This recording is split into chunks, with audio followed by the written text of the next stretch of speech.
Первый день досрочного этапа ЕГЭ собрал на пункте не так много людей. Сегодня сдают химию, литературу, географию. То есть самые востребованные предметы. В числе тех, кто выбрал первый, Мадина Муцольгова. В прошлом году она набрала недостаточное количество баллов. Девочка мечтает поступить во второй медицинский. Готовилась я несколько месяцев, так как уже в прошлом году сдавала.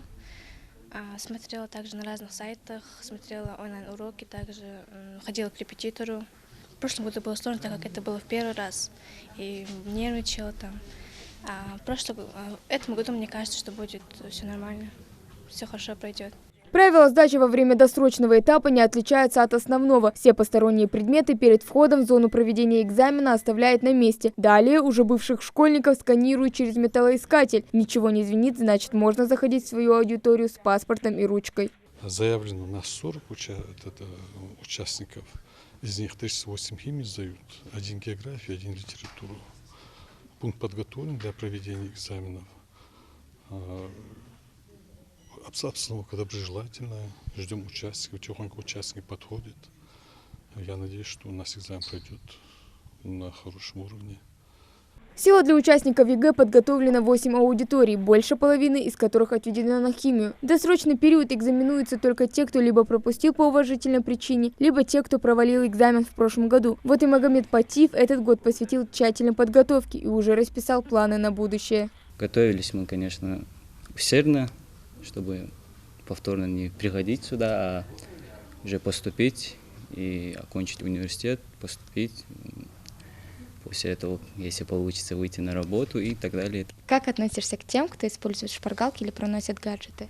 Не стоит все-таки рисковать, думаю, год – это достаточное время, чтобы подготовиться, попытаться самому сдать. Отмена тестовой части, введение профильной математики, внедрение технологий. С момента запуска ЕГЭ многое изменилось. Теперь каждая аудитория оборудована станцией печати КИМ и принтером. Идет печать именно в аудиториях, а также после завершения экзамена идет сканирование, после чего эти данные собираются и отправляются в РЦОИ. После обработки они отправляются в ФЦТ, Федеральный центр тестирования.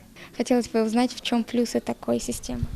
Плюс такой системы является то, что после завершения экзамена уже сами организаторы сканируют все ответы бланков и отправляются уже, то есть потом собираются это техническими специалистами, отправляются. Наблюдатели признаются, с 2020 года нарушений на пунктах сдачи значительно меньше. Сказывается сознательность выпускников. За порядком следит целая комиссия из наблюдателей. Все строго по регламенту. Кстати, главным моментом в аудитории сдачи ЕГЭ является закрытие справочного материала, вне зависимости от того, какой экзамен будут сдавать.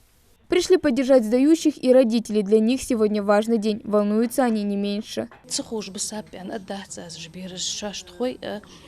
стресс юлож нервничаешь, цаца хамаш не служ قربا بساب جبيرش أخشر ديك خسر لوكي عن خيرتهم تقن تخناني وزغولدنا تانك إزك بديش كوجولش تانك إزك تخار لاتري خوش خلش إزك لوكي عن خيرتهم شاشت بديش чувствуешь дальше это бакл цар.